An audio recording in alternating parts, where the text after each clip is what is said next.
and welcome back to Cinema Vino. We are very saddened by the passing of Rob Reiner and his wife, Michele. We were big fans on the podcast. As you guys can probably tell, we've covered quite a few Rob Reiner directed films. So with that in mind, we're going to go ahead and put together a supercut of all the Reiner films that we've done, with the exception of one. Stand By Me had quite a few technical issues, so we'll skip that one. But all the other Reiner films will be put together into one big mega episode here that you guys can listen to while we talk about his work and how much we enjoyed it. And then a new episode for our Christmas series will drop tomorrow. So thank you guys so much.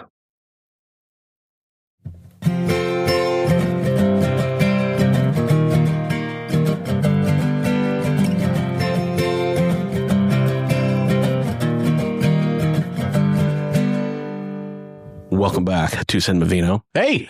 Ahoy. Hello. Yo. We got Great intro song. We got Taylor Owens. Hey. We got Taylor Owens. Sean Jordan. We got Taylor Owens. Yo. And Travis Buds. Hey, Nuffo. My name's Todd Wofford. Go. And Taylor Owens is back. He is. Special guest. In full effect. T.O.B. And also gorgeous hair. T.O.B. It is looking good. It's okay. You got that fresh shower look going on. It is. Yeah, kind of like the Superman curl. I didn't wash it. You know, I just realized I'm complimenting his hair and none of us have hair. Yeah. It's not as easy as you think. All right? Not all. Guys, it's really hard. You got all these hair products you got to run through. It's not, yeah, it's expensive. It's just difficult being handsome. He's got haircuts all the time. Job. That's all the time. We got fucking blonde, blue-eyed Hugh Jackman here. Wow, I'm glad I'm back. You sing a few bars of maintaining this six-pack is really hard, okay? You gorgeous tall bastard. Do the fucking podcast. I'm going to go home. Everybody say goodbye to Travis. Yeah. Bye, Travis. So today we're going to do, this is actually going to be our final presidential episode. So we're doing a little bit out of order. So for us, it's not the last episode, but for you guys, it will be. So there you go. Oh, a little continuity thing. And yeah, we're going to start off our Halloween series and we're going to do a series, a month of bourbon. So because we have a new sponsor, it is Flaviar. Flaviar is one of those things I can't believe nobody thought of it before, but it's basically like a whiskey of the month club. Ooh. Basically, you put in your info and they will send you'll get a membership. You get a new bottle of whiskey every month for a flat fee. And they just something new. Full bottle, full 750? Full 750. Yeah, you get a new bottle to try. Wow. And you can also get little, airline size tasting bottles. You get like a little kit of stuff to try. Nice. Kind of help build your taste. So they'll get you stuff that matches your taste buds. So. Do we get a whole bunch of like free samples? Excuse me. Do I get a whole bunch of free samples? I'm sure we can work that. That's the only taste bud I care about. The bud. Are you a whiskey man though? But I aim to be. For that cost, yeah. Flaviar. What a savings. I grabbed our hammer.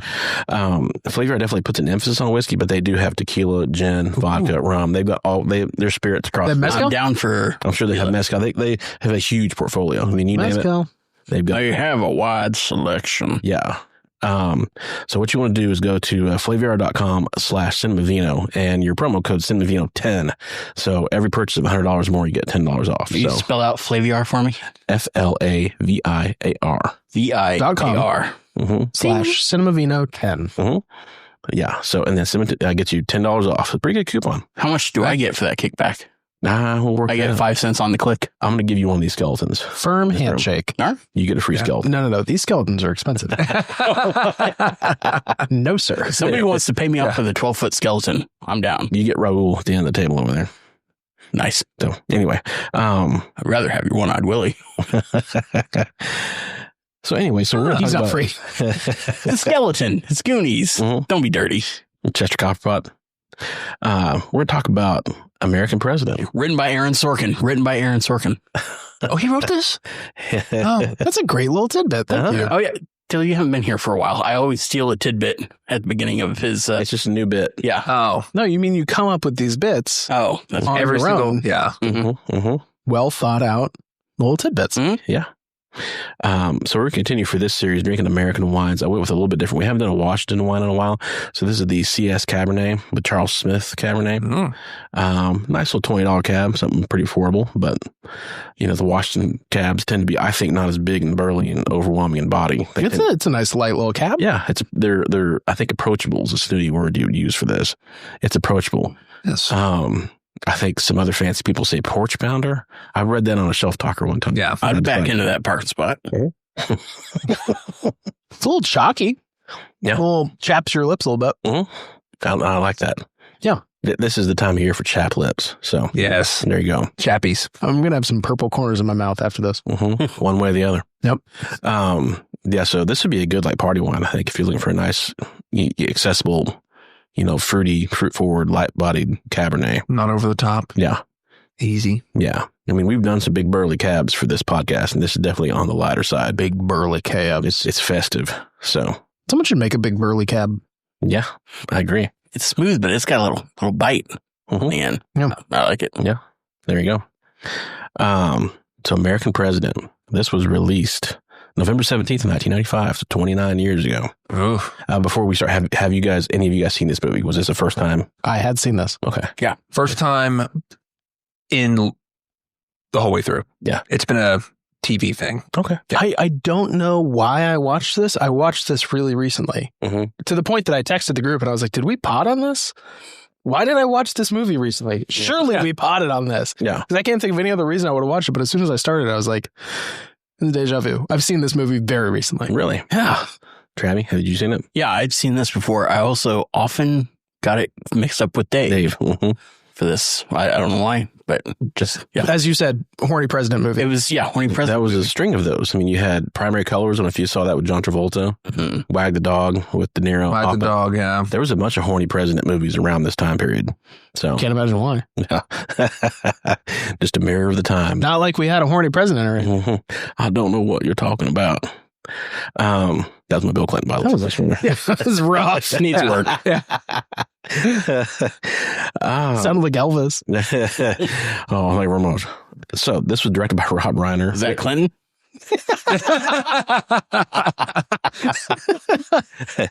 Well, it's somewhere in between. Elvis, Clinton. We tried again. Yeah. That's just a dry run. So written by Aaron Sorkin. There we go. Sorkin would use the notes and leftover scenes from this script to create The West Wing. So, which has a lot of performers from this movie. Was he still on coke during this one? Yeah. Oh yeah. He was coked to the rat. Are you implying he stopped? No. He's the king of the walk and talk. Yeah. He's the king of the over-caffeinated dialogue. The Gilmore Girls of political movies. So this grossed $108 million against a $62 million budget. Got good reviews. Some critics, including Roger, listed amongst their 10 best movies of the year. And this is the second film that we've done to feature a fictional president after Air Force One. And like that script, this one also kind of puts together like an idealized president. This is like, you slide all the character traits 10. It's like, he's charismatic, he's intelligent, he's principled, he's likable, handsome. Yeah. It's like everything you would build in a president if you could make a kid. So, yeah, there you go. Harrison Ford was definitely more of the action star president. This is more of the, I don't know, talky, intellectual dialogue, cerebral president. So I think Harrison Ford kind of fell perfectly in the middle between this guy and Bill Pullman. He did. He's like a combination of both. Yeah. Oh man, that could have been one of our presidential movies. Independence Day. We just did Independence Day, and that crossed my mind. Like, we could rewatch it. There's no rules. It's fair. Yeah, it's our pod. So, basic story follows Andrew Shepard, who was a popular incumbent president, ramping up his re-election bid. So basically, he is a widower who takes a liking to a powerful lobbyist named Sidney Ellen Wade, played by Annette Bening. And this creates a lot of stress amongst his staff, and it also creates eagerness amongst Republicans who are looking to find a weakness in Shepard. So basically, the logline of the film is, can the most powerful man in the world find romance under what was then the glare of modern media spotlight, which it would be totally different now. It's a different world. And we could talk about that later, but this occurs in a completely different universe than what we live in right now, especially in regards to politics. So, film co-stars Martin Sheen as the chief of staff, Michael J. Fox as senior counselor and conscious, David Paymer is the lead pollster, and Anna Devere Smith is the no-nonsense press secretary. So that's what I got for notes. Tay, I want to start with you. It's been a long time. It has been, but I'm glad to be back. It's been a while. Yeah. That's a great song, Stained. Shout out Stained. I hope we get sued by Stained. I think that qualifies as fair use. Yeah. I'm going to check that off a bucket list if we get a lawsuit from Stained. Cease and desist from Stained. And then Creed is next. I thought it was Nickelback. Hey, they're good guys. So I watching this again, I know I've seen it before, but don't remember much about it. I will say, watching it again, I kind of like this movie a lot. Not knowing that this was kind of a precursor to The West Wing, it like makes a lot of sense now. But the acting, the writing, I was actually really, really liked the storyline. And here's why. In 1995, this came out, right? This was a theatrical release. Everyone went to go see it. I felt like I was watching what would now be a Hallmark movie on TV. Yeah. And it was like, but in the greatest way, where it's just like, this guy is having the hardest time in the world. He gets a girl. It's a struggle to find, a cohesive relationship. Like, what's going on? Oh, I got too much shit. Going on. Oh, guess what? I got a fucking kid too. It's like, God dang. And they somehow find love at the end. Yeah. But of course, the kid plays trombone. Yeah, exactly. And there's some musical number. And I was like, what's happening here? Oh, it's scales, Dad. Yeah. It's like, you dumbass. And it was like, did your mom teach you that? Yeah, Dad. It was like, Mom's dead, but she taught me some things. What the hell? Why would her mom teach her to tie a bow tie? That is true. I thought about that. I thought that the same thing. But it was funny. It was just like, of all the skills. Yeah. On her deathbed, she was like, let me tell you how to tie a boat. More thing. Well, some guys in the mob have to learn how to cook pasta for maybe 20 guys, but other people, maybe they need to tie a bow tie one day. So you don't know. Different skills. Yeah. You're right. But this one, that's what it felt like to me. I was like, I am watching a Netflix, like this could be rebooted, or clearly has been rebooted just because of the whole storyline. I feel like Lindsay Lohan could be in this, anyway. Sure. But the writing, I think, was in this, I call them speeches, but like just the whole thing they were going off on. It was Michael J. Fox, and then Douglas having that intense moment in the pool hall with Sheen talking about like, why didn't you run? He was like, oh, because you be the Wisconsin's most popular professor. The most popular history professor at University of Wisconsin. It was like that was and then the finishing speech at the very end. I was like, man, like this has got some damn good writing in it. And it was like, I think that's what I was like, what I liked the most about it. I'm like, yeah, now I can see all that precursor of like Newsroom, Sports Night, West Wing. It's like, he never did Spin City, right?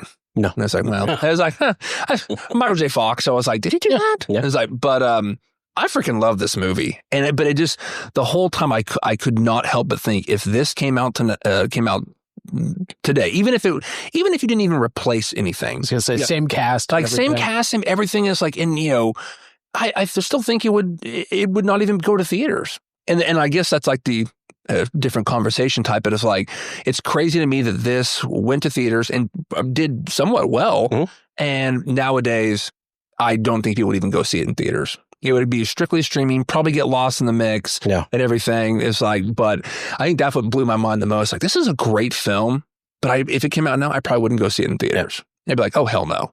But love the writing. I actually love the acting. I love Michael J. Fox. Kind of star-studded. I don't know if it was. At the time. Is that considered star-studded? Was that okay? Well, it was Rob Reiner who directed it. Yeah. Who, like, that was a big name. By the mid-90s, he had already done like a dozen massive blockbusters. The only thing, because I did dive in a little bit. So was Michael Douglas not the first choice?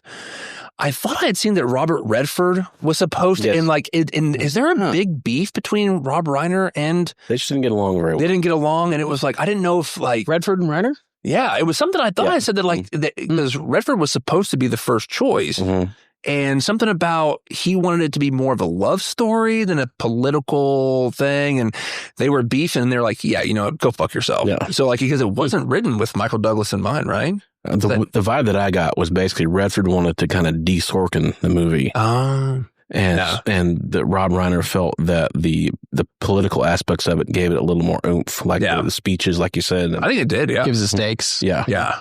That way it's not just generic speeches about nothing. It actually, the real issues like gun control and the environment. So, well, and then one more thing. Well, of course, Redford didn't want that in. Yeah. Richard Dreyfuss Does he not look like Dick Cheney in that? He does. I was like, what the Are you talking about Bob Rumson? Yes, which also is a phenomenal Republican name. I don't know why. It's a mix of Rumfeld and it was Bob Dole. Bob Dole. It was a great, but I'm like, I was like, no way. That's Dick Cheney. He played Dick Cheney in Oliver Stone's movie about W. Oh, he did? He had the sneer just right. And Yeah. Oh, I'm telling you. I'm Bob Rumson. Yeah. It was, I couldn't believe it. And, the little parts that he was in, I freaking loved it. Yeah. So anyway, this movie is, I loved it a lot. What would you give it? Gosh, I don't even know how to grade this movie because, again, I feel like it would be on Apple TV Plus. Not even. But yeah, not even. It was like, or it'd be on Pluto TV. But Fubo. It was like Fubo or something. And I still loved it, but Freevee. yeah, for me watching it now, I legit the rewatchability, I think is going to hurt it because I don't know if I would rewatch it again. But I would say 7.5, even 8. Wow. I liked it that much. Yeah. It was like, maybe because I was just in the mood for that. Mm-hmm. But I thought it was very well done. Yeah. Yeah. Sean? Yeah, I mean, it's like a 90-minute popcorn little rom-com, super low stakes. The stakes are obviously high, like in the grand scheme of things, but like the movie, there was never any stake to it. Yeah. You don't even see any payoff to anything. You just see sort of like he walks into the State of the Union and Mr. Speaker, the President of the United States, and then there's clapping. And there's no resolution. There's no actual the story doesn't actually conclude. And that's a classic Rob Reiner, right? Like all that matters is he got the girl.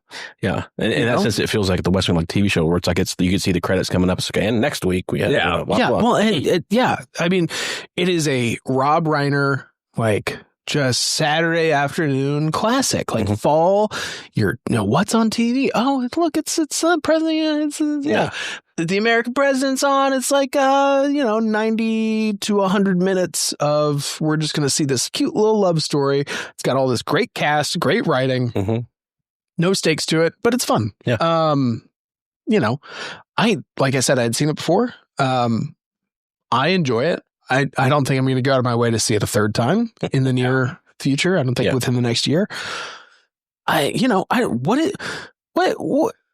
There's some cultural significance to it. Like in the 90s, there are those issues that were coming up with like gun control and environmental. And they're still here. Stuff. I know. Those things climate change. It was just like, yeah, at least we've gone nowhere. I was like, we've accomplished nothing. And I've got that in my notes. That affected my rating of it. Yeah. But I mean, I think it's a good point that this movie is very different just from what it would be today if they were trying to do this. I think one of the most interesting things of this entire series is kind of comparing all the different presidencies and seeing what the difference is to what the presidency is today versus what it was 30 years ago versus what it was 60 years ago versus what it was, 150 years ago. Yeah. It's just kind of nuts to see the progression of the presidency to what it's become today. Evolved. Yeah. Yeah. I don't know. It's a cheap 90s rom-com. The presidency as a rom-com vehicle is kind of a weird choice. Which made it a catchy logline, I'm sure, for Sorkin to pitch it of got the president falling in love. Yeah. What if the president had a crush? Yeah. And I'm sure that was a logline. Yeah. Probably it. Yeah. But I don't know. It was a fine movie. Yeah. It's fine. What would you give it? 6.5. Okay. Here's a question. Now that you've rewatched it, and we're talking about rewatchability. Yeah. What was your rating first time versus second time? How did it change? I don't think it's super rewatchable just because I kind of knew all the beats. Yeah. Rob Reiner is very much like a beat guy. You have 3 very distinct acts. What was your time in between rewatches? You watched it I don't know. three I don't weeks ago remember. Just recently? No, I definitely watched it. I want to say within the last 2 years. Oh, okay. But I don't remember when I watched it. Yeah. And I don't remember why I watched it. And I feel like that's what's really bugging me is did I watch this? And that tells you a lot right there. Did I watch this on an airplane? Did I watch this? When the fuck did I watch this? This would be an airplane kind of movie or in a hotel. Yeah, just on TV, flipping through channels, just I guess I'm going to watch this. Oh, this is a good cast. Yeah. Oh, Rob Reiner directed this? Oh, that's interesting. Yeah. Yeah, I don't remember when I watched it. It does not stand out to me. It's just one of those movies that, as soon as I started watching it again, I was like, I've seen this. Yeah. Oh, I've definitely seen this. Mm-hmm. Oh, I've absolutely definitely seen this. I just don't remember when, and it's bugging the shit out of me. Yeah. So you're 6. 6.5. 6.5. Okay. 6.5. Fair 6.5. Yeah. It's a fine popcorn movie. There you go. And I think that it works really well as that. And Rob Reiner, like I said, master of like a short rom-com. Doesn't, I mean, yeah. And we've done When Harry Met Sally. Yeah. He's definitely. Which is like early in his career, right? Yeah. That's definitely like the prototypical Rob Reiner. Travie? Yeah, I loved it. It's, one of those where you're like, man, I wish this president were real. And he was, Oh, yeah, I'd vote for him. I would vote for him. I thought it was cool. One of the coldest lines in it was, they're like, oh, you can't kill the president of the United States. He's like, Frank Langella's like, he's not the president. He's just a person. I can kill a person. I can kill 100 people. Actually, that might have been the movie Dave. That's 100% Dave. Yeah, that is not from this movie. Did you watch that? Was with Kevin Kline and Sigourney Weaver. I was like, mine was directed by Ivan Reitman. But so you should go watch Dave. It's a great movie. I mean, the best part of this movie is when Sigourney Weaver goes, "Get away from her, you bitch." I'd vote for that Sigourney Weaver. Yeah. So no, not Dave. I'm with Tay about 7.5 or 8 for American President. This is a very going back and watching this was a very proto West Wing. It was like a good episode of West Wing, but I enjoy West Wing more because it's been able to, stretch out and do a whole season of show. So this felt to me, going back, like watching an episode of West Wing. Yeah. With a little bit, Hallmark Channel is a perfect way to put it, with a little bit of romantic comedy in the middle.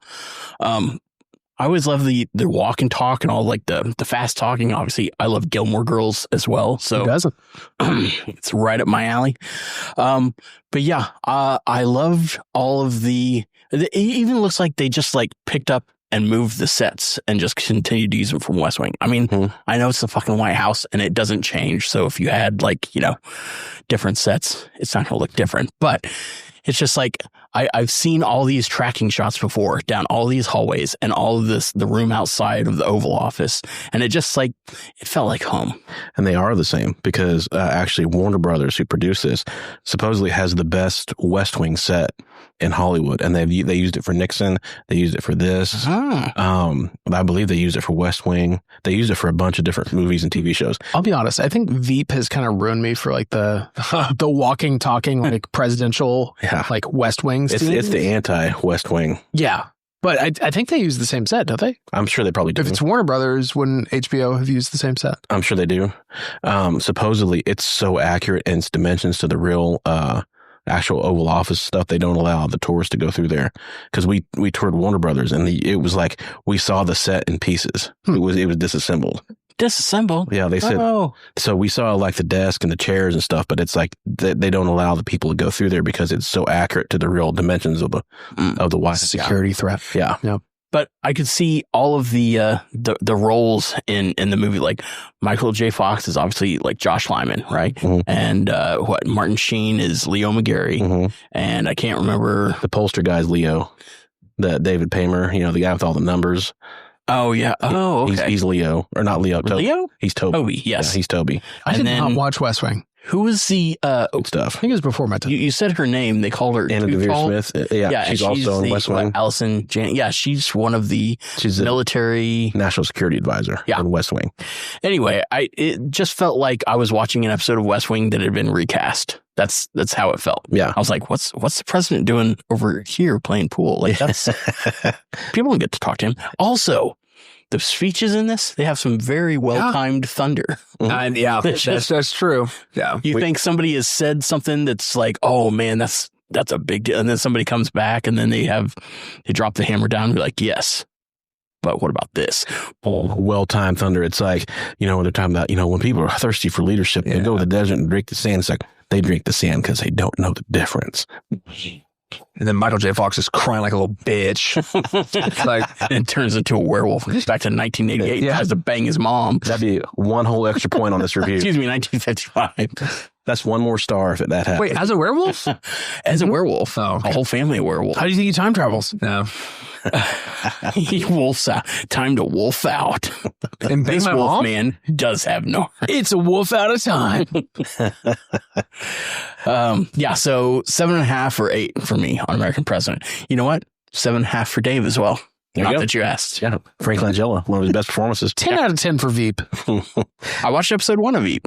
It's good. Yeah, It's good. I left it there. Yeah, there you go. It was good.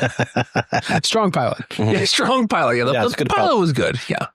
So, I mean, for me, I enjoyed this movie a lot more before and previous watchings. I saw it like when it came out on video. I had it on VHS. That's how long ago. It's like 96. It seemed inappropriate him cornering old Annette Bening Yeah. in the dish room. Yeah. I didn't remember him asking for consent. Yeah. Giving her just like touching her, and they're just like, oh, all right, well. And he's in a position of power. Yeah. Canceled. Mm-hmm. Canceled the president. Yeah. We just cancel the president of the United States of America. In modern times, if only we could do that. Oh, I'm not playing Game Center. Not like there would ever be a president in 1995 who would ever take advantage of someone with a position of power. No. Especially not in the White House. No. I'm frothy ejaculate. So basically, for me, I'd give this a 7. It's hard, like you say. There's almost for me, it was almost kind of a depressing thing to watch it, because it's like to hear the things that are still totally like, oh, we got to get these assault rifles, oh, we got to, reduce fossil fuels. We got to get crime under control. It's like, To be fair, they did solve like automatic weapons. Like you can't just like have an Uzi. Mm-hmm. Yeah. I mean, so there has been progress. Yeah-ish. But it's just like, but then you see like how ugly politics is. They now. fixed the hole in the ozone layer. That's fixed. Yeah, there you go. Fix. Yeah. Kevin Kline got like the budget under control and got helped, got $650 million for homeless children. And he found love. Yeah. There you go. So Walters. it was hard for me not to get that cynical mind frame out of my watching the movie. It's like, it kind of, I don't know, maybe it was the mood I was in. It's like, it just felt more, the movie felt very dated. And I know it's inevitable. It's going to be dated. And even then it's supposed to be kind of like out of its own time. They reference Frank Capra. It's a Wonderful Life. Mr. Smith Goes to Washington. It's supposed to be kind of like this idealized fantasy world where it's like you have this fantasy president who, finds love. And like you say, it's a Hallmark Lifetime movie. It's an idealized situation where it's like, of course he's a widow. Of course his kid is like perfectly understanding. Oh, yeah. And sweet and innocent and yada, yada, yada. It's like, A good-hearted lobbyist has to teach him the meaning of love. And if I'm not mistaken, that was the actress in Little Giants, Icebox.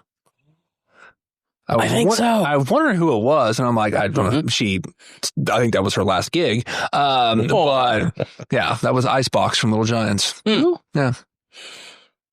So yeah, anyway. Sean, you need culture. We'll watch it after this. Mm-hmm. So yeah, it was a good movie. I enjoyed it, but I would give it a 7. The 1996 version of me probably said this is like a 9. I love this movie. Love the dialogue. I do enjoy how everybody got like their big speeches, their big dramatic moments. Yeah. That's a very much like Sorkin thing. Let's give everybody their big dramatic button, Written by Aaron Sorkin. Let's make sure Michael J. Fox gets his big speech. Who wrote this? Was it Sorkin? Believe it or not. But everybody Sorked. Everybody gets their big moment. And so in that sense, you kind of go through like the West Wing and stuff for the big speeches. I'm sure Newsroom's probably the same way. Everybody gets their big monologue. Oh, yeah. You haven't watched Newsroom? I've never seen Newsroom. The first season, the second season was, Yeah, he gets yada yada. Yeah. A little bit. First season, great. Who wrote it? Get sorked. Go sork yourself. That sounds kind of gross. Well, Little Giants is like Mighty Ducks, but with football. no, I know players. what Little Giants is. I was asking who the character was you were referring to Icebox? in this that played Icebox. Oh, the president's daughter. Yeah. Oh, Trombone Girl. what's that called? She has Scales. She has a name. It's president's Yeah, daughter. I mean, I don't think you can say trombone girl now in 2024. Don't White House? Don't Google that. Yeah. Don't Google Trombone Trombone Girl. That's called Scales. Oh, trombone girl plus Rusty. It's called Scales, Dad. ND. Just watch your Boolean operators. This has been another episode of Cinema Vino. Yeah. And we thank you guys so much. So, Flaviar.com. Check them out while they still like us. Spell Flaviar. FLAVIAR.com. Flaviar.com/CinemaVino. And yeah, CinemaVino 10. That's your promo code. So get you some good whiskey. If you're trying to buy a gift for somebody for the holidays who likes whiskey, this would be Cinema Vino 10, like 10 or spelled out TEN. 10. All right. So Are we going to put that up on the screen? it'll be on the screen. Exactly. Magic. So we've got Taylor Owens. Yo. Sean Jordan. Hi. Trash Bud. Fuck yourself. My name's Todd Woffer. Great Movies Only Drunker. We will see you guys next time. We'll kick off our Halloween series. Bye.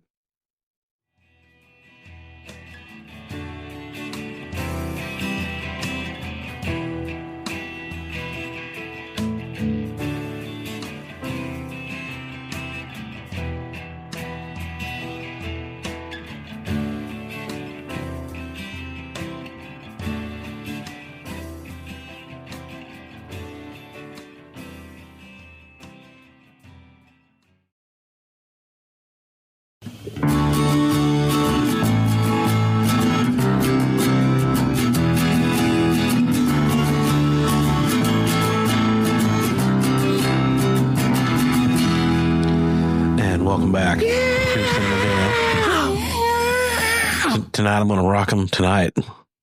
I'm going to rock them tonight. Exactly. This is the final episode of our Leftover series. Yum. Looking at, this is Spinal Tap. This is my pick. This is one of my all-time favorite movies. So, What What theme trousers. did this fit into?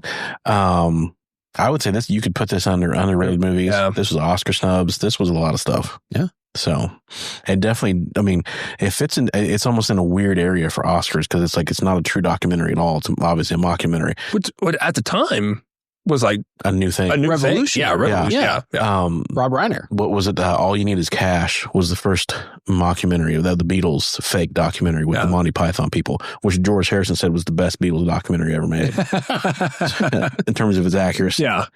But yeah, this is definitely early for the mockumentaries. I mean, this predates and influenced, The Office and Parks and Rec and all those TV shows, Arrested Development. Yeah. Anything with a fake, documentary crew owes something to Spinal Tap. And how precise they are. Look, it still has a very cinematic, narrative feel to it. Right. Very coherent, very well done, despite the fact that most of it's improv. So yeah, this came out March 2nd, 1984. Grossed $4.7 million against a $2.5 million budget. So very modest on both fronts. And has since become recognized as one of the best comedies, best rock films, best mockumentaries ever made. It is preserved in the Library of Congress, and it holds a 95% fresh on Rotten Tomatoes. I want to see the fucking... Yeah, fuck those 5%. Yeah, sour grape people that would watch this. Wait, in the Rotten Tomatoes, like audience score or tomato meter? This is the critics, 95%. No, those are bots. Elon Musk created those. Yeah, they're all bots. He's a little sensitive. You can't make fun of Elon Musk. He's going to ban us all from Twitter. He's going to ban us all. Well, Elon Musk. I don't get it. Yeah, see if you get your blue check mark now, buddy. I want to see if I get canceled. But Todd, have you paid for that $8 for Cinema Vino? I have not. Okay. That's steep. It's more like Cinema Beano. Yeah, we're not rich like Del Monte Corn. No. We can't afford that blue check mark. Del Monte. So what I have here is, fake documentary. Not a whole lot of plot to it. It's like 80-something minutes, 85 minutes. That's hour 22. Hour 22, yeah. Fake documentary follows a gradual decline of a washed-up rock band from the 60s who are now on their 1982 world tour. Rob Reiner, the director, plays Marty DeBurgi, who is a documentarian who follows them around on this tour, which is marred by cancellations and assorted marketing snafus. The band's demise is further accelerated by the arrival of the lead singer's girlfriend, whose domineering personality cranks up the tension a la Yoko Ono and the Beatles. Film stars Christopher Guest as lead guitarist Nigel Tufnell, Michael McKean as lead singer rhythm guitarist David St. Hubbins, Harry Shearer as bassist Derek Smalls, David Caff as keyboardist Viv Savage, and R.J. Parnell, who was a real drummer for the band Atomic Rooster. I did not know that. Plays Mick Shrimpton, who is one of a revolving lineup of Tap's ill-fated drummers. I was really hoping he was going to somehow die accidentally, like in the bathtub, blown dry in his hair. They kept making vague references to him almost dying multiple times. Yeah. And then he dies at the very end. Spontaneously combusts. And then supposedly for he does die? he dies at the very I don't know. And they replace him with another drummer when they're showing up. Joe Mama, I think is the guy's name. Yeah. But then supposedly for future, like they appear on SNL a few years later, and then they show up on The Simpsons, and they bring that guy back as his own twin brother. Yeah. So, yeah, great soundtrack. Features songs like Big Bottom, which is playing on Fat Bottom Girls, Sex Farm, Stonehenge, which is kind of a cross between Yes, prog rock band, and early Pink Floyd. I got real Genesis vibes off that. Also early Genesis. Yeah, Peter Gabriel. Give Me Some Money, which is playing on the Beatles song You Never Give Me Your Money. Listen to the Flower People, which is playing on the song If You're Going to San Francisco, Be Sure and Wear Some Flowers in Your Hair. So yeah, this is just wall-to-wall quotes, jokes, everything. None of their fake songs are bad. They're kind of great. All fucking bangers. Yeah. That's all. And you realize how shitty maybe some of the early Beatles songs are. It's like, here's a hook. Odd. We're going to make it work. Well, it's like almost like not so much how bad they are, but like how ripe they are to be made fun of.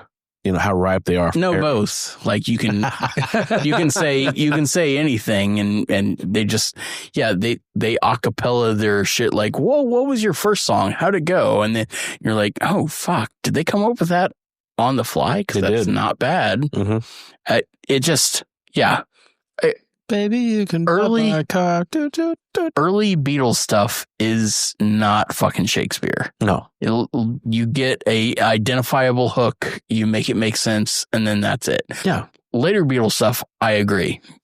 Great. But early Beatles stuff Beatles, is just and so in 1964, let's dig into the Beatles. So that's what I have for a plot. I'm curious to see. We'll start with Sean, go around the horn. And have you seen this before? I had seen this before. I love this movie. It's a great mockumentary with just the wit and the writing is so good. And I know a lot of it's improv, but like the bit where they're talking about the band names, because if you've ever been in a band, you know that you've been in like 5 bands with like a bunch of different names. And like one of the best parts is just like coming up with stupid band names. Yeah. Like, well, we were the Originals, but then it turned out there was another band called the Originals. And then we changed our name. Then they changed their name. So we were the New Originals. It's like, oh my God. With the lovely lads. The irony stacked on irony is just like, it's so well done. You know, the jokes about the drummers, like the bass player having like the double bass, and then like the 2 guitar players also having 2 basses. Yeah. The keyboardist is playing the keyboard bass. Yeah. It's so good. And I think that was also a joke on Queen with Another One Bites the Dust, which was the only song written by the bass player, where it's just like a heavy bass line, like a bass line hook the entire time. Like Fat Bottoms was just right there too. It's really good. Like it's like a love letter to rock and roll, while at the same time mocking it and satirizing it, and satirizing the entire documentary genre, satirizing, you know, the culture behind rock and roll. And it's like the smell the glove, Smell the glove, the album artwork. That was the best part. He was just like, well, there's nothing on it. Like that simple shock factor. They were just like, so here's the album. They're like, well, it's white album, but it's just black album. It's just black. It's like, he's like, well, I guess you can see yourself in this. Like, how much blacker could this get? Yeah. None blacker. Yeah. And then a lot of Led Zeppelin in there, because the early Led Zeppelin, they were like, oh, shit, yeah, we're going to be the Yardbirds. And we're like, shit, Jimmy, you were already in the Yardbirds. We're like, oh, we're going to be the new Yardbirds. Right, yeah, exactly. Well, and like the black, they were like, we're never going to be able to sell an album called the Black Album. Metallica did. Yeah. Jay-Z. They did an album called The Black Album. Jay-Z did a Black Album. You know, so retroactively, it's kind of funny to hear that line. Just like the cultural vibes of this time of like rock and roll. My parents were both rock and roll musicians in this era, this same era. Yeah. I think they kind of hung up their hats around 82, which I think is when this was kind of happening, or like 84, 85. Yeah, don't quote me on that. But like it is kind of the same thing. It's just like rock and roll was kind of dying out. Disco was becoming really popular. it was just a cultural thing was kind of shifting in the way of music, and you could kind of see some of the older stylings of music kind of drop away, and like some of the true musicianship kind of fall apart to like, club music and stuff like that. So just to see like them trying to reclaim their glory, and it's like, oh, we had a song chart in Tokyo. It's like, do you guys want to run it back and do another tour in Asia? And it's like, yes, we still like money. Yes. Yeah, we still want to make money and relevance. That movie. So I honestly did not understand when I first saw it. I didn't get it, but I didn't watch it.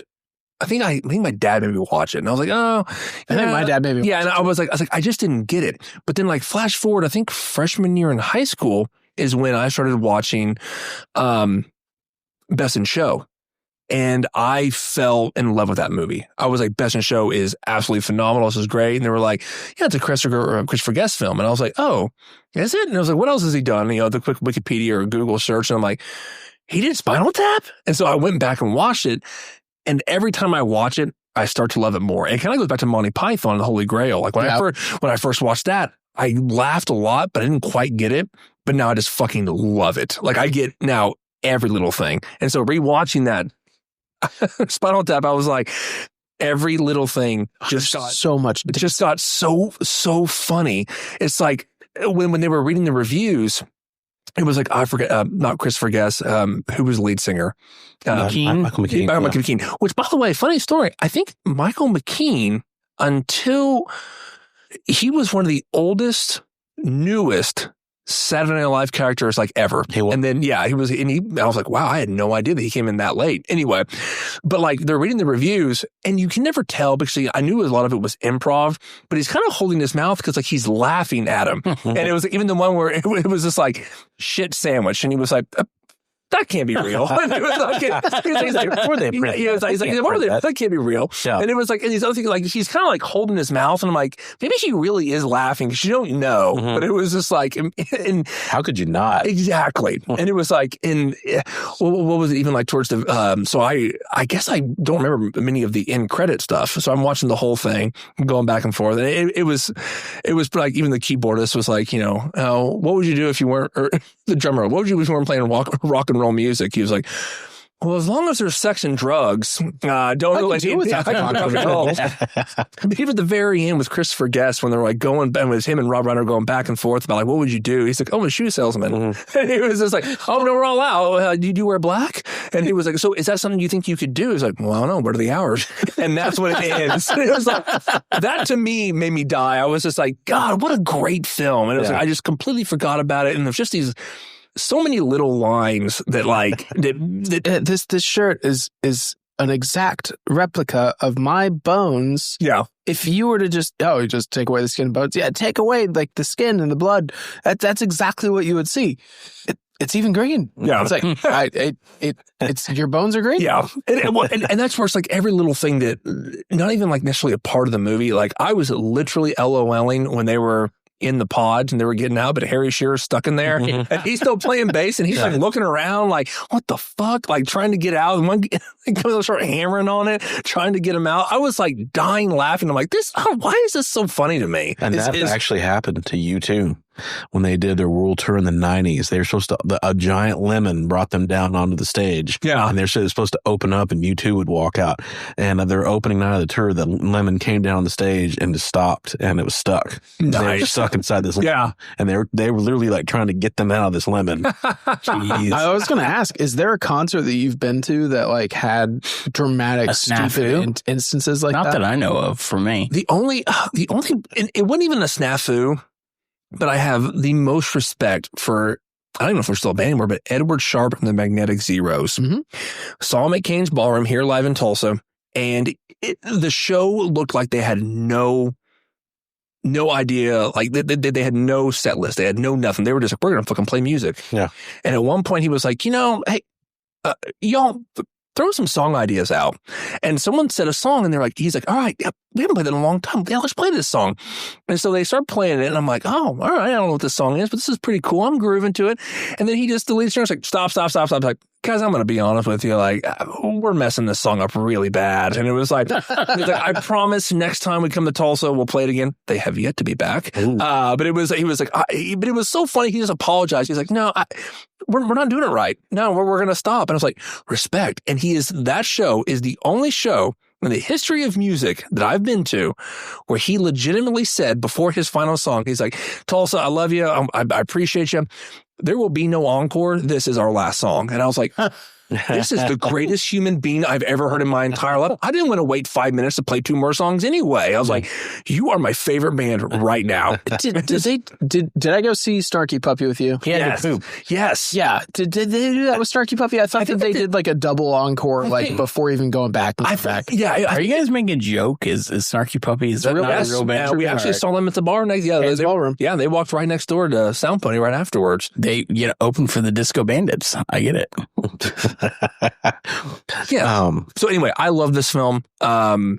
It has grown on me every single time I watch it. It's always like I'm finding something new in it. New jokes every time. Exactly. And it was like, it's like I'm watching it. Their dialogue is hilarious. And again, when you know that it's borderline, a lot of it's improv, makes it even funnier. Yeah. Sean, what was your score? 10. This is a 10. I would have to say a 9 when I first saw it because I was like, I got it, but I didn't get it.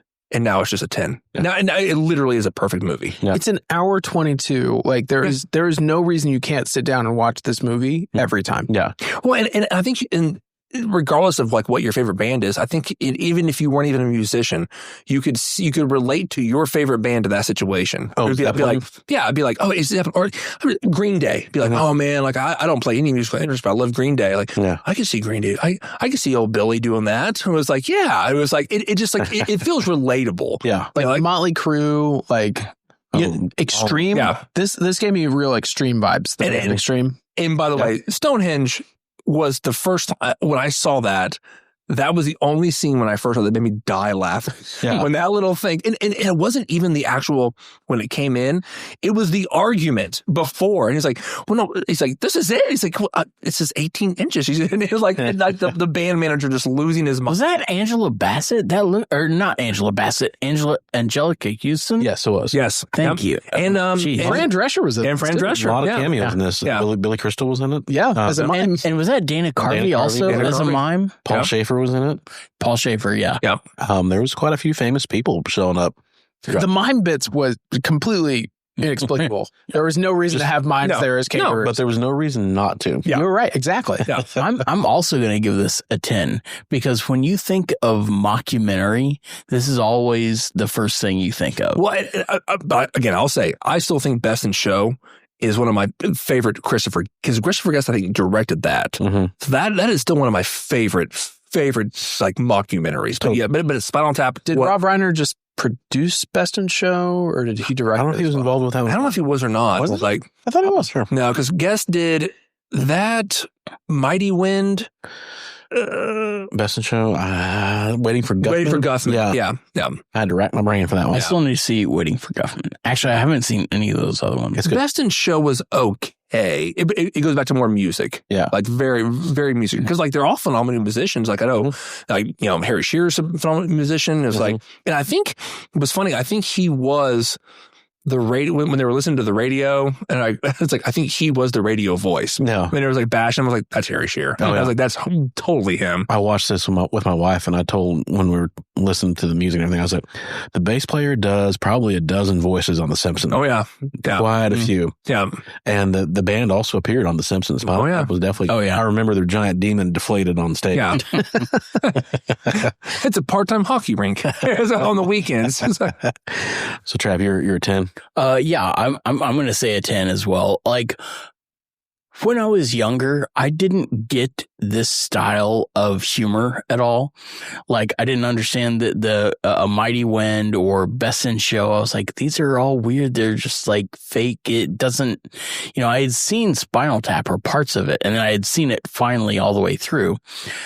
And I thought it was funny, much like I thought, the Holy Grail was funny the first time through. Mm-hmm.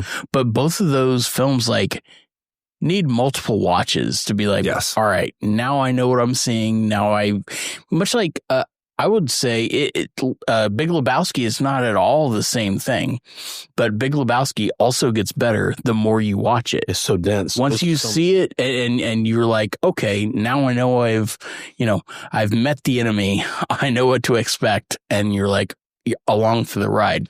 I'll say this time, right when I started watching Spinal Tap, the first 30 seconds when Rob Reiner is talking to the camera and then like folds his arms and then it's like, it doesn't work. And he goes, oops.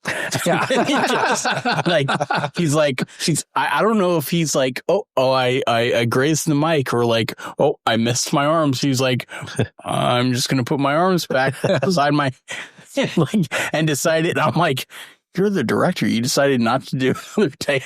Like just that, just the first 30 seconds. I was like, I was right. I was wrong. Rob Reiner had nothing to do with Best in Show. Yeah. Oh, but he was the director on this. Yeah. Oh, yeah. As soon as he was like, whoops, I missed.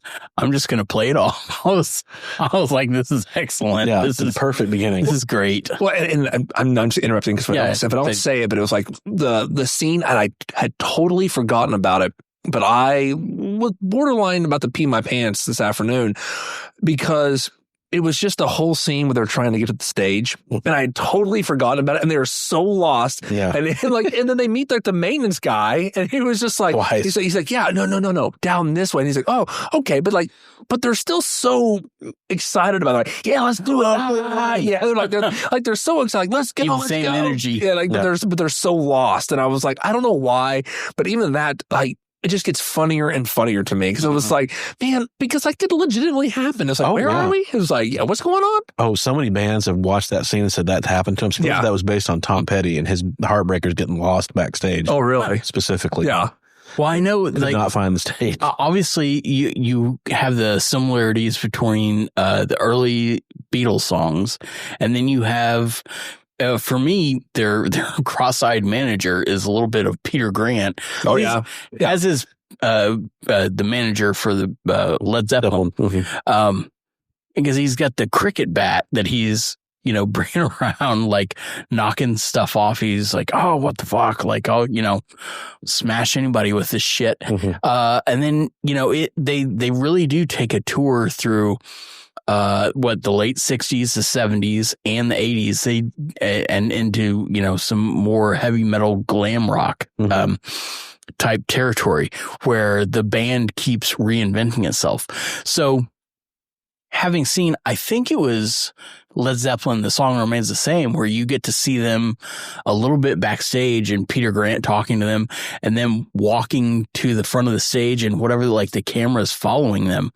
And then the camera like realizes they don't have enough lights and it just goes dark sometimes. And you're like, where the fuck are they going? And like all you can hear is the sound. I was getting so many Beatles and Led Zeppelin vibes, and then just either like Motley Crue or whatever. Like I don't have as much experience with some of those 80s bands, but I was like, this is everything I'm seeing is derivative of something else. And it's fucking hilarious. It's a shotgun. Yeah. Well, and I can't speak for the bass, or I can't speak for the keyboardist or the drummer, but those guys are American. And those were some killer accents. They killed it. I mean, it was like perfect. It really made you think. It's like if you didn't do any Google, and well, there was no Google in 82 or 84 when it came out, but it was like they killed it. I mean, that's easy for us to say. We're not. Yeah. Well, and it's like, it tells you something that so many people, one of the reasons why the movie didn't do great at the box office was because a lot of people saw it and thought it was a real band. Yeah. It was so convincing that people thought this was a real group. Yeah. And it was a real documentary. And they didn't get the joke. Yeah. This is a comedy. So that's how convincing. Travis, are you trying to poop your pants? Travis is listening to port. Oh, he's listening to. Please. Sorry. You good? My sock went awry. Oh, we have a rogue sock. So for me, there's no way to avoid it. I'm surprised that you guys, no one mentioned it, that I'm going to give this an 11 on the scale. I mean, I can make 10 a little higher and keep it there, but I'm going to give it. Yeah, it's like, well, but this one goes to 11. Well, honestly, the biggest cultural impact of this movie is this one goes 11. Up to 11. Oh, yeah. Yeah. Well, and also, blew my mind for years after having found this out. But Christopher Guest played the Six-Fingered Man in Princess Bride. Oh, yeah. I never put those together. I'm like, oh, shit. Yeah. Crazy. Like, I know this guy. Would it have helped if he had and Billy Crystal was in there too? Maybe. Yeah. Think of how much better guitarist he would be if he had 6 fingers. Honestly, he'd be better. On which amp? Yeah. I don't know. I mean, it seems like he'd be kind of busy. so I want him beneath my waistband. So fucking solo with the violin on the guitar. to me, that was Jimmy Page. Yeah. That was That was 100%. 100% Jimmy. Yeah. Was it Dazed and Confused where he's playing the bow across? Yes. But then it's like Nigel Tufnell's rubbing his violin on the guitar. He's playing another guitar with his foot. Don't even look at this guitar. Yeah. Like, in fact, It's still got the tag on it. Yeah. No, you've seen enough of that one. No. Don't look at that one. move along. This one has 3 pickups. Oh, it's just like so pretentious. Strong Yoko in this. Yeah. Strong. Oh, yeah. It's just crazy. I love the shot at Kiss where she was doing all the Zodiacs. Yes. You'll be a crab. Yeah, there's definitely some Kiss. I mean, there was some Yes in that. And then when you listen to the radio and the hotel, and it's like, this is playing a blast from your past or whatever from the 60s, the song is Cups and Cakes. That there's like cups and cakes and sweets and treats. And it's like, to me, that was early Pink Floyd before they went like prog rock. They were like this psychedelic like pop band. And so they had songs like Cups and Cakes. Like one of their big early songs was See Emily Play. You know, it was like the weird little nursery rhyme song. And so they're definitely knocking early Pink Floyd with that. I will say one of the things I thought was the most ridiculous when watching it the first time through was Christopher Guest being like, can I talking to his manager and like, look at this bread. Look at this ham. Yeah. Look at this bread. Who's like, well, no. You fold it. He goes, yeah, but you fold it. He was like, no, you don't fold that. He was like, no, but that has to be folded. And this has to be folded. And you fold it. It doesn't make any it's no sense. And that's based on a real thing. It's like, I'll play through it. Of course, I'm a professional. Like, it doesn't matter. But still, look at this. I love when it's he was ridiculous. poking fun of the all. He's like, this one has a little friend in him. Yeah. And this one's got nothing. Who's in here? No one. Yeah. It's just that whole section. I was just. That's supposedly based on Steven Tyler. I'm sure like they're crazy. Ridiculous writers. Isn't it kind of? Oh yeah, it's called a writer. Yeah. How is that spelled? Is it RIDER? Yeah. Or an RY? RIDER. All right. Yeah. I thought it had like some different spelling or that it was part of a different word. Yeah, it's a writer in your contract. Like you have like a contract. It's a writer on top of your if I'm going to play at this venue, you're going to do this stuff for me. Right. Supposedly they didn't have the right kind of lunch meat at the catering table. And so Steven Tyler flipped the table over because he was not happy. Yeah. I always wanted to flip a table in anger. Yeah. Mm-hmm. Just So that's where so supposedly Steven You Tyler. need to play more Monopoly, I guess. I have played a shitload of Monopoly. Right. You need to flip more tables, I guess. But yeah, they said that when Steven Tyler saw this scene in the theater, he was pissed because he thought it was a direct insult to him. Yeah. Good.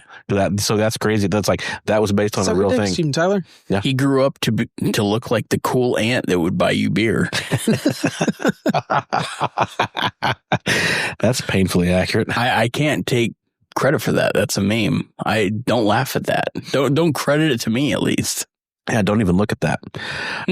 So 11 out of 11? I'll give this 11. It's like we'll make 11 a little bit louder, and it's like It's the standard for mockumentaries. It is, and it's the just like gold standard. Oh, it's like for as much as I love like that era of music and rock, it's like you can see so many jokes. Supposedly, it was a band. I want to say it was Queensryche around this time that they found out that they were playing a gig at an Air Force base, and so they worked that into the movie where Spinal Tap's going to play a gig at an Air I've seen Force them base. live.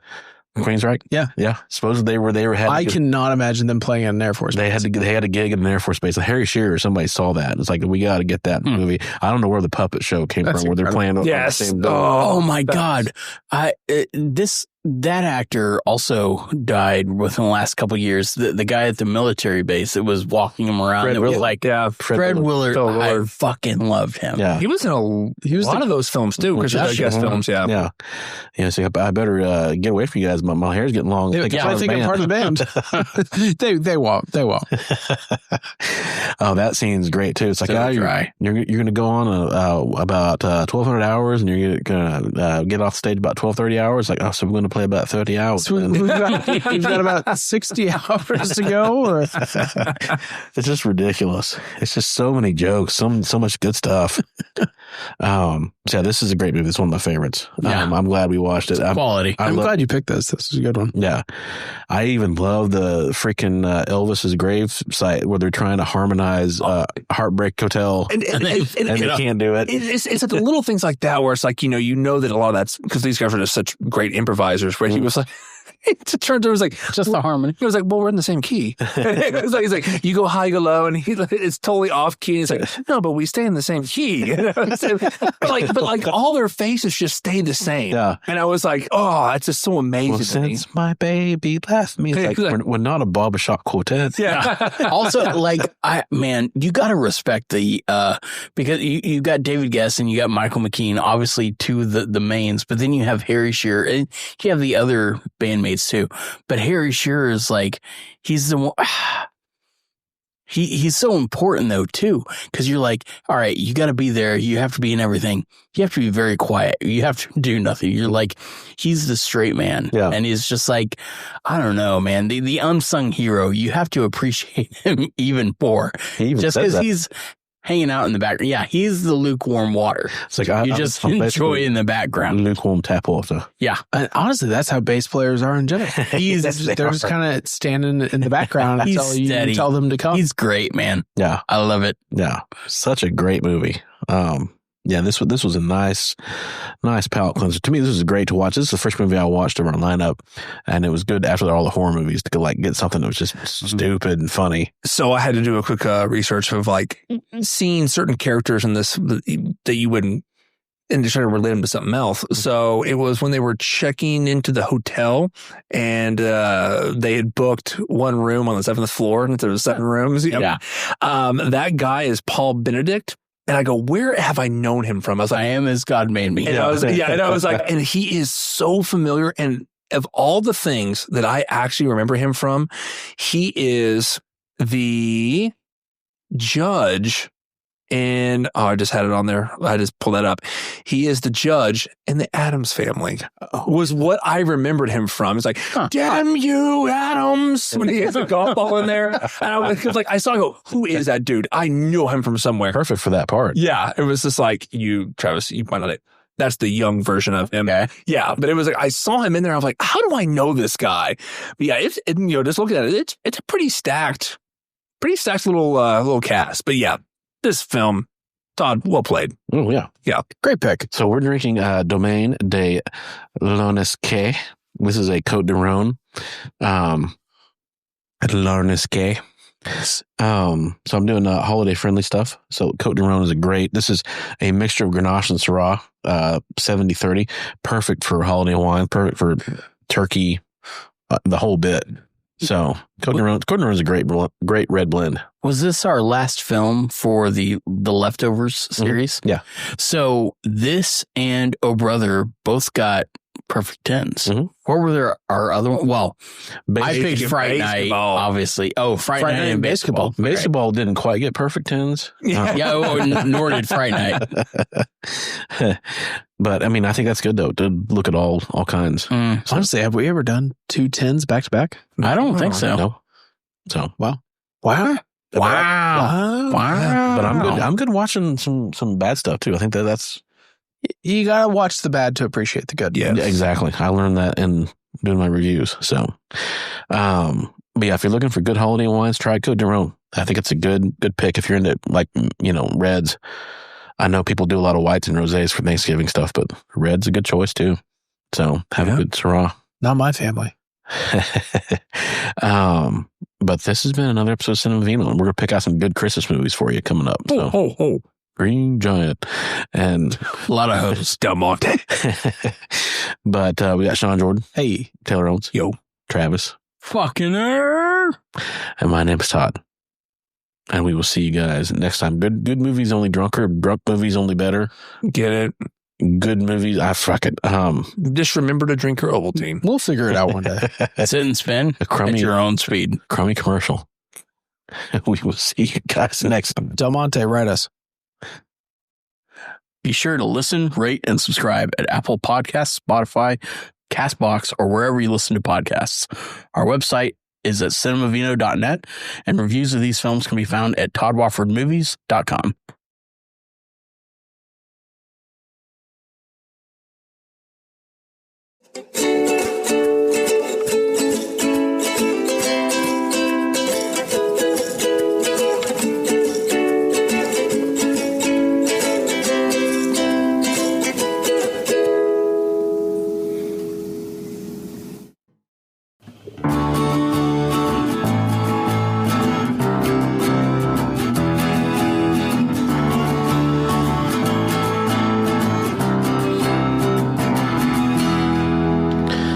Welcome back to Cinema Vino. It's good to have you guys here with us. Yes. I'm glad you left all of your son's like dinosaur toys on the table because Taylor has put 6 of them all in 69 positions. That's not a 69 position. That's just a rootin' tootin' good time. You know what? Literally tootin'. Hold on. A Stegosaurus and a Triceratops, that's a 38 if I've ever seen one. Mm-hmm. And yeah, they've been extinct for 69 million years. As luck have it. That's 1 million years for every bone. And well, I mean, you're not going to get pregnant in that position. I'm sure. You're not a paleontologist. You don't know. I don't know. It's okay. Yeah. I mean, maybe you can travel back in time, land of the lost. They're all doing nasty stuff. Living in the land of the lost. I mean, you're right. I don't know exactly how much ejaculate Triceratops is dealing with. No. Or if it comes out of their horn. We don't know. No. That's one thing Jurassic Park did not tell us. Yeah, we didn't see like a fire hose of semen. We did see the backside, though. That was one big pile of shit. Exactly. I can only never come out the front. I mean, I imagine at least 3 Peter Norths. I mean, yeah, if you stack Peter North end on end, that's Matt Ramsey, depending on that fan of his. I mean, he's got a Triceratops with his fans. That's true. That's for damn sure. That's a righteous horn. He's got my crustaceans down there too. Yeah, friendly crustaceans. So anyway, we are here with Taylor Owens, Trash Bud. Yo. Sean Jordan is away, but we're thinking about him. Yeah, whatever island he's on right now. Mm-hmm. Todd Wofford, and this is our New Year's Eve podcast. It's not New Year's Eve yet, but we're going to watch a New Year's Eve based movie. Do we have to kiss at the end of this? We don't have to, but we're going to. Yeah. So, I mean, that's what I signed up for anyway. Okay. There's mistletoe hanging over us for a reason right now. Tons of mistletoe. Wait, hold on. Does mistletoe, is that still in play after Christmas? Oh, it's free game. Yeah. Is that year round? Anytime. Well, according to mine. Yeah. Yeah. That's just dangerous. Yeah, it's always poisonous, but still. Yeah. Mistletoe can be dangerous if you eat it. So we're going to talk about when Harry met A kiss can be even deadlier if you really mean it. Thank you, Trav. That was a nice haiku. Yeah. It was from it was Catwoman and Batman Returns. Yeah. Okay. That's great. So we're drinking a Chandon Brut Rosé. I'll just go fuck myself. Happy New Year. Mm-hmm. Happy Christmas. Yes. Happy Christmas, Ron. Yeah. Happy Christmas, Harry. But yeah, we're going to drink some Chandon Brut Rosé, classic California sparkling. It's the red shit. It's a rosé. Yeah, it is. Yeah, it's gonna be. It's like a rose gold, like iPad color. Yeah, you know? It's classic Steve Jobs Cupertino. Yeah, it's kind of a orangey pink color, and quite good, I think, for the $15 price. I mean, it's exactly the same color as like a Diet Cherry 7-Up. I think that's what they're going for too. Yeah. Mm-hmm. They want it to look like something you get from Sonic. Diet Cherry 7-Up, caffeine free. Mm-hmm. Yeah, and just 1 calorie. But yeah, this is nice and little budget, bubbly. You know, be good for New Year's if you don't want to go all the way on a high end champagne. I always go all the way on New Year's. Yeah, that's what I've heard. I've heard the screaming. That's what you know. Yeah. That's what I've seen. Yeah, and got that mistletoe up year round. Yeah. Pervert. But then we're also going to do a little cava. We got some delicious Spanish cava, which is an affordable bubbly. This is the Juvie and Camps. Have you been there? To Juvie? I mean, the records are sealed, but I was there for like 2 years. Freshman. The court's not allowed to release that information, but, you know. Yeah. I mean, cherry bombs in the toilets. I mean, what do you... Well, yeah. Yeah. You always got to protect your towel. You only get one. That's exactly right. I've been there too. So, yeah, this... Stupid. Yeah, it says somebody that's never been to Juvie. You've been to Juvie, man. You protect your fucking towel. Yeah. It's ridiculous. You know, put your clothes on and be stuck to your body because you ain't got no towel. Well, it can also be used as a weapon. They don't give you shivs in there. Yeah. You snap people in the butt with that thing. That hurts. In the butt? Okay. I play for keeps, man.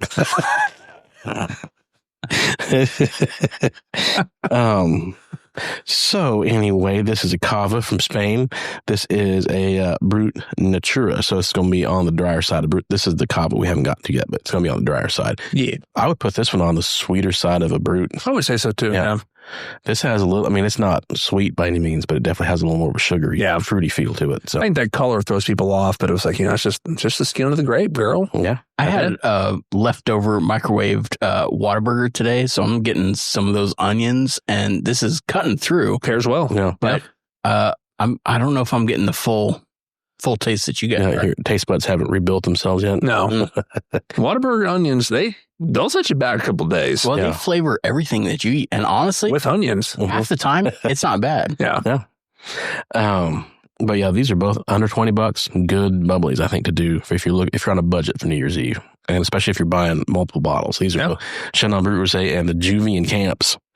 So again, Juvie's no place to go. Take my word for that. No. Keep your chow clean. But when you were within reach. But when you were in Spain, you didn't see that place. No. Okay. No. Juvie or the winery. Oh, the winery. Yeah, I know. Yeah. Or Juvie in Spain. No, you definitely don't want to go to Juvie in Spain. No. I mean, you get a big towel, but you still have to guard it. You got to share with two people. Yeah. It's a much bigger towel still. So we're going to talk about When Harry Met Sally, a classic New Year's Eve movie. Dare I say, an iconic rom-com all time. A little background on this movie. This was released July 14th, 1989, which seems weird because it seems like very fall and Christmas, New Year's centric. Yeah. You know, you see them walking around, leaves falling all around them. It doesn't seem like a July summer movie to me. Yeah, you get 2 Decembers in there, 2 separate times where they're getting like Christmas trees, or at least Meg Ryan's getting a Christmas tree, and you got 2 New Year's. Mm-hmm. I thought you were only picking this for a New Year's because of the very end. Yeah. But I which is iconic. I totally forgot that there was, they had another New Year's in there, and then like a pact or something to be each other's date the next year. And it's like, New Year's kind of plays a big role in the flow of the story. 2 big New Year's scenes in the movie. So this grossed $90 million against a $16 million budget. Directed by Rob Reiner, who also directed Spinal Tap. Mm-hmm. Stand By Me, Princess Bride, Misery, Few Good Men. So he's had some hits. Oh yeah, he was reading Misery, and Billy Crystal was reading Misery in one of the edit. I saw that, but I never knew that Rob Reiner directed it. Mm-hmm. It's all foreshadowing there. Yep. This is did that come out after this, I guess? Yeah. Came out the next year. It's written by Nora Ephron, who also wrote or co-wrote Sleepless in Seattle and You've Got Mail. So definitely a rom-com superstar writer. Billy Crystal and Meg Ryan play the title couple who meet just after college, share a cross-country ride to New York City. They build a weird off-kilter chemistry until Harry ruins it by declaring that men and women cannot sustain platonic friendship with each other. With that, they go their separate ways. Many years pass, and they occasionally run into each other, but always while they're in a relationship with somebody else. After a very long time, they see each other when they're actually single, and they decide to strike up a truly platonic friendship, and they develop an actual bond with each other and start doing everything together, falling asleep on the phone to each other's voices, sharing everything. And so basically they are trying to live out a friendship when they don't realize or won't realize that they're actually soulmates. So they're actually pushing back against the idea that they are meant for each other. So basically, yeah, Rob Reiner and Nora Ephron intersperse the stories, cutaway interviews of elderly couples who recall like how serendipity either kept them apart or brought them together at just the right time when they were supposed to be together, and then they wound up together forever. And so basically, Harry and Sally are either going to defy Harry. Somebody's going to be wrong. They're either going to defy Harry's belief that men and women can't be just friends, or they're going to stay friends and defy the destiny that all the couples talk about and live out their lives as friends instead of.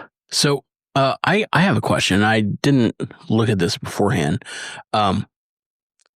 Are all of the couples that like in between like interviewed it's almost like The Office or something where they're interviewing like little snapshots.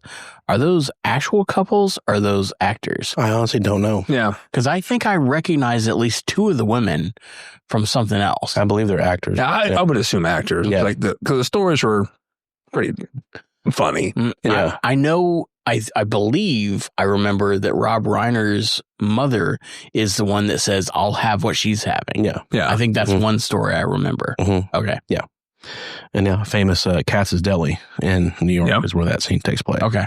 And they've obviously got posters and pictures of that in their deli now. But yeah, so basically, that's what I got for summary. I'm kind of curious to see what you guys think. Have you seen it before? And if not, what did you think about it as a first impression? So, Yeah. Yeah, I had seen this before, but maybe not all the way through. This might have been one of those ones where I saw like hungover on a couch. I knew the iconic scenes before I even saw the movie, to be honest. It was like, so I never watched it, but I saw them. I knew what was going to happen of all these iconic scenes. And I knew the whole play of the movie. I watched it one time. I was in and out of it, zoned out. I don't remember a lot of it, but rewatching it, I gotta say that it is the first thing I thought of when I was watching. Is like, this is what I would translate to nowadays, a Kevin Smith early movie. So dialogue driven, heavy, so dialogue heavy, which I think I actually kind of liked. It was like, I think I actually kind of liked it. It was very dialogue heavy, and I enjoyed it. But you really couldn't take your eye off it. And not only was it dialogue heavy, it was fast. And I'm a fast talker, but I felt like Billy Crystal, all the jokes were fast. Everything was fast. We're moving. And I knew all the scenes. I knew how everything ended. But I will say, like, for an hour and 36 minutes, I understand the iconic aspect of it. Like one of the first real true rom-coms, maybe even the flash forward of all the years going. And it was very, very, I actually loved it a lot. Mm-hmm. It was a great movie. I don't think this isn't one I would repeat a lot. Yeah. It was like, I wouldn't go back and be, oh, hey, let's watch When Harry Met Sally. Yeah. And my girlfriend was the same way. She was, oh, you're going to watch it? Can I watch it with you? And I was like, you like this movie? She's like, I love this movie. I was like, when's the last time you watched it? I was like, I don't know, 5 years ago. I'm like, yeah, okay. And it's like, so I knew that it's an iconic movie, but maybe one you can't rewatch unless you just fell in love with it the first time you've seen it. Yeah. But I did love the acting. I actually liked the storyline. It was actually pretty funny. It was very comedic. There were some weird scenes with Billy Crystal where I was like, man, because all I could think about is Billy Crystal is just pure comedy. And it's like his face, I was like, man, he's trying to be serious and I'm just not buying it. Yeah. But I don't have a problem with this movie at all. It is not like, this is a weird rating for me, because I would say for me, in a movie aspect and what this movie does for film and what it has done, is definitely like a 9 out of 10. It's like, this is one of the greatest movies of all time. And it is a perfect movie, almost. Very well written, very well done. And I actually liked it. But for me personally, I'd probably rate this movie, I don't know, like 7.5. You know, 7.5, 8. It was like, just mainly because it felt like a Chasing Amy version. It was like, it's just a Chasing Amy. There's very dialogue. There's a lot of ins and out of the story, like what's going on. But it is no doubt an iconic film. Yeah. And so it's so weird to be like, man, I would say this is like, a 9 movie. But for me, it's like, I don't know, 7.5. What do you think Bailey would give it? I mean, because she's okay, well, I didn't even phrase that. Because she is a female and she does and she does love Meg Ryan. It was like, I would probably say she would give it at least a 9 or not, or maybe even a 10. Yeah. She just like, when she was watching it, she was like, she could even quote all of the lines. She's like, I have this on DVD. Yeah. She's like, I love this movie. Yeah. And I was like, and I get that.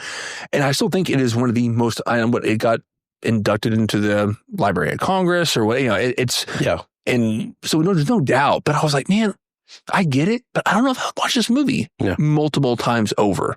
But not a guy's movie for sure. Yeah, but I still thought some of the writing was great. What was it?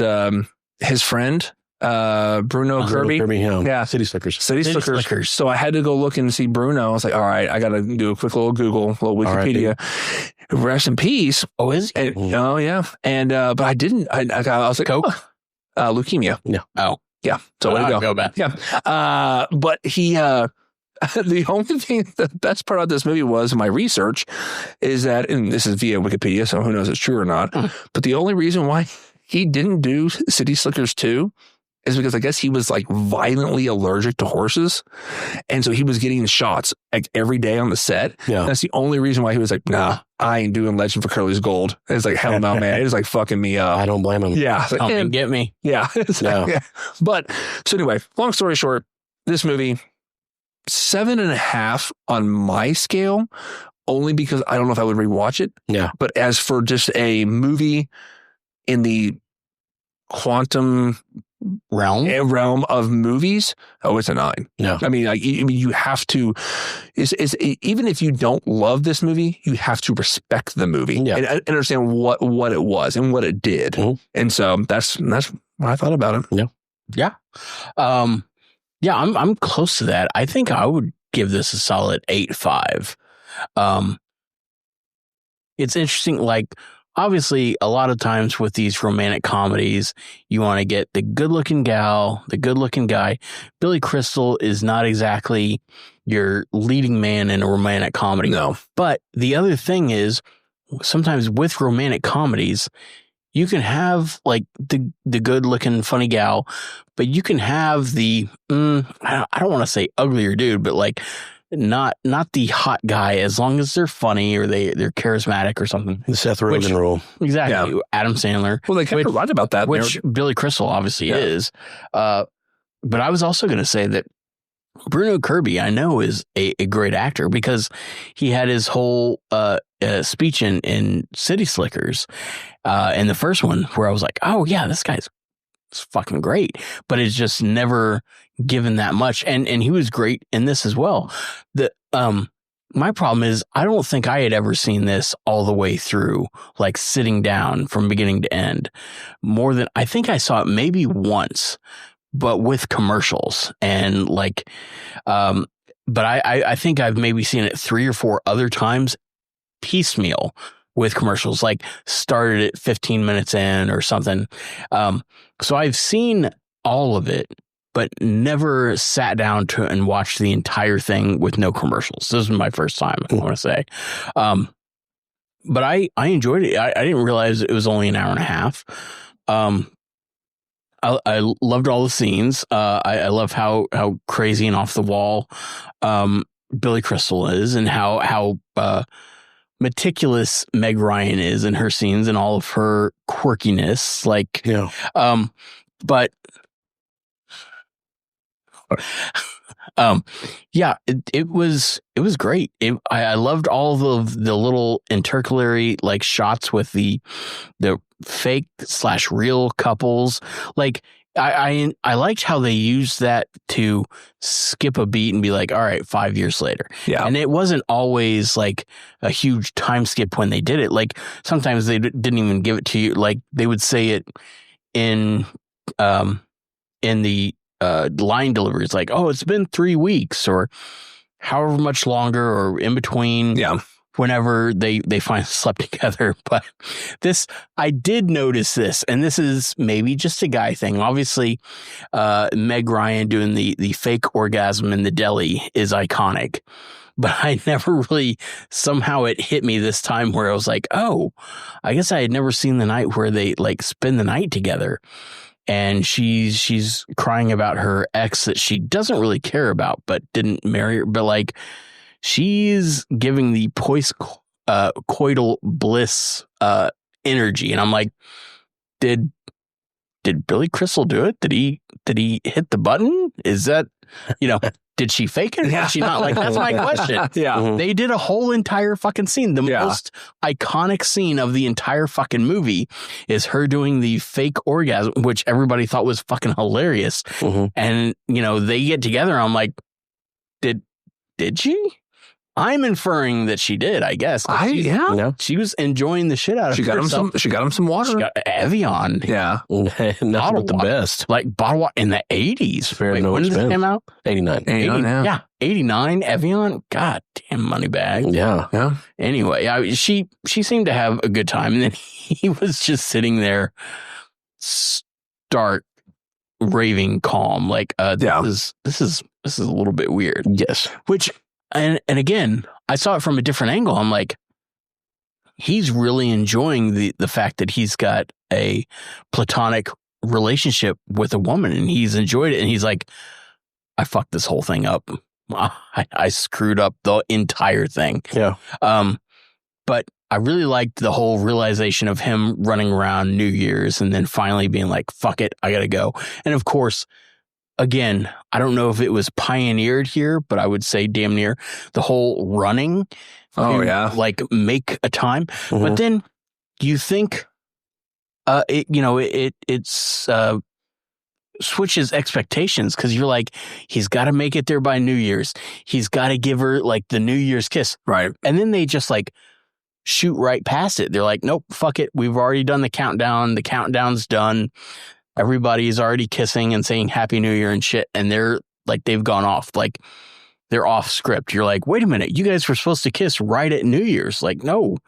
Is this actually going to happen? So I love the fact that they don't, they give you a timetable, then they skip the timetable, but then they still give you what you're asking. Yeah.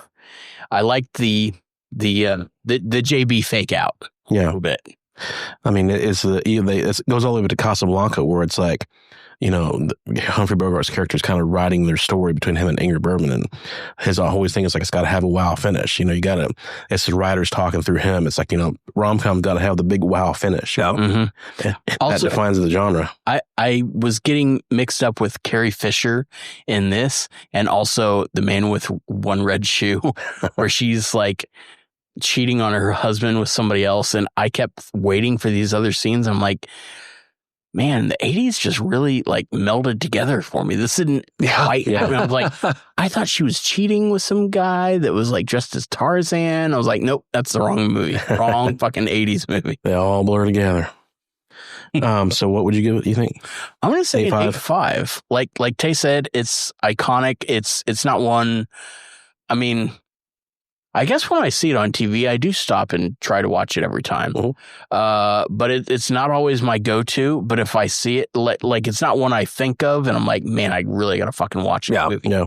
But when it's on, I'm like, oh, this is good shit. Yeah. So 8.5 for me. That's strong. So you're probably 7.5. I would say my ultimate would be like 7.5, 8. Yeah. Like I think as a iconic movie, it's a 9, 100%. So. Side note, this is delicious. Oh, hey, why don't you pour me some? Why don't you hand that over here to me? Let's get in here. Why don't you just hand that over there to me? Oh, thank you, sir. I guess my official rating would be an 8, because I would say 7.5, but 9 on the iconic meter. The meter. You have to go see this movie. Yeah. And I was like, you have to see this movie because you have to see it at least once. 100%. Yes. Yeah. I'm an 8 for me. Like kind of same deal. It's a 9 for recommendation purposes, but a 7 for me personally. So average it out 8. Yeah. So wait, yeah. Does it matter? Like, I mean, we did this one of our other films where we gave it a rating, and then we were like, well, as a romantic comedy, I mean, this is almost a 10, I would say, if in romantic comedies. You need to watch this to appreciate any and all. If but you're like, a fan of the genre, but just flat out for me, it was 8.5. And I agree to that. Where it's like this is a film where it's like, if you're looking at what began romantic comedies, this is to me kind of it. Yeah. But for me, it's like that go back to that movie thing of like, hey, this film needs to be watched. And it was like, regardless of my personal opinion of it, where it's like, okay, maybe a 7.5. It's like, who cares? I mean, someone could say, "Oh, this is the worst movie of all time," Mhm. but you still got to watch it. Yes. I mean, someone could write this like, "Oh, this movie's terrible. It's dog shit." It's like it doesn't matter. Yeah. You still got to watch it. You still have to watch it. Yeah. And I agree. And yeah, I'm not necessarily a rom-com guy in general. Not necessarily my thing. Oh, it's my bag, baby. Yeah. And, and definitely, so when I do a review, I have to kind of take that into account. Yeah, you average out a lot of things into that rating. It's an aggregate. What? That's a big word. Yeah, I know. Ew. I had to work that in. Statistics, analytics, Yeah. analytics. Yeah. And so, yeah, I mean, it's like, Meg Ryan, Billy Crystal have great chemistry with each other. There's a lot of great, Nora Ephron writes some great scenes. To me, it's like Billy Crystal's speech at the end is like one of the iconic, like rom-com speeches to win back the girl. I mean, to me, it outdoes Jerry Maguire. You can quote me. It's one of the big speeches. Well, the Jerry Maguire one took too long. Yes. It was a little wordy. When the woman has to say, like Renee Zellweger has to say, "Shut up." Yeah. Yeah. It's too long. So, real quick, before you wrap it up, what do we think is the best Meg Ryan romantic comedy? I know we've done Sleepless in Seattle. Joe versus the Volcano. Yeah. Oh, Yeah. oh, I'm not as well versed with that. I know You've Got Mail, Sleepless in Seattle, and this. Yeah. Or would those be her triumvirate of romantic comedies? I think this is her best. So which one? This is the best. I think one? so. Yes. I would say this, and then You've Got Mail, honestly, weirdly, and then Sleepless in And Seattle. even though I may like those movies more personally, I think this is by far her best film. Mhm. Yeah. Yeah. But yeah, to give you an idea of how iconic this is, my wife chose that Billy Crystal speech for our engagement photos to put with it in our entryway. She'd never seen the movie at that point, but she knew that quote. Yeah. And so, but that was one that we do a Valentine's Day. Like I cook dinner for her, and then we scratch a rom-com off the list. And we did this one a few years ago. We've done Pretty Woman, we've done Ghost, we've done Say Anything, we've done Dirty Spinal Dancing, Tap. we've done Spinal Tap. But then, yeah, When Harry Met Sally, basically we do a different one every year, and this is definitely one of the ones we had to scratch off the list. Nice. So, and she was a fan. She enjoyed it a lot. My girlfriend also liked this. Big fan. Mm-hmm. Huge fan. Yeah. But yeah, this has been another episode of Cinema Vino. And yeah, we hope you guys enjoyed our little New Year's broadcast. Yes. This Juvian Caves is a great cava. By the way, it has a very green apple flavor. I was going to say, it's just fruity. Yeah. I'll be honest, I forgot that you poured this, and so I took this first sip, and I was like, what the fuck? Yeah. But I mean, if you like a nice like green apple flavor, it's definitely what you got. Very, yeah. I'll have what she's having. But next week we're gonna take a little break, and then we're gonna go on James Bond, James Judi Dench. I also really liked that wagon wheel table. I thought it was cool. I did too. I felt bad for him too. I was iffy on the wagon wheel table, especially when they were wheeling it out. It's like I don't know how. So and was this so? Is this when Carrie Fisher was trying to make her like name beside Star Wars? Was she was like, hey, I'm trying to get away from Princess Leia. If anything, this was kind of her like comeback role, because it was like she got into drugs pretty bad in the 80s, as did a lot of people. Yeah, she did this. She did Man with One Red Shoe. She did Blues Brothers. Postcards from the Edge. I don't know what that is. It's a good movie. I'd recommend it. But it's based on her book. I mean, it's Meryl Streep and Shirley MacLaine, but she wrote the book based on her relationship with Debbie Reynolds, her mom. Huh. So yeah, she went into more like writing and stuff like that at that point. She became a very well-known script doctor. Interesting. Oh, yeah, I heard about that. I believe like stuff like Hook. I think she did a pass on that script. I mean, she did quite a few stuff for Steven Spielberg. And fuck, are we gonna watch Hook for this? It's a Christmas movie for sure. Bangarang. I tried to float that last year. We were iffy about that as a Christmas movie. I will watch that June 1st. I don't give a shit. Yeah. Yeah. What is it? Combat boots on Bob Dylan's coffee table. Yeah. But anyway, well, we will see you guys next time. We're going to do a Bond deep dive, and then after that, we're going to look at the Oscar race 2022. Here we go.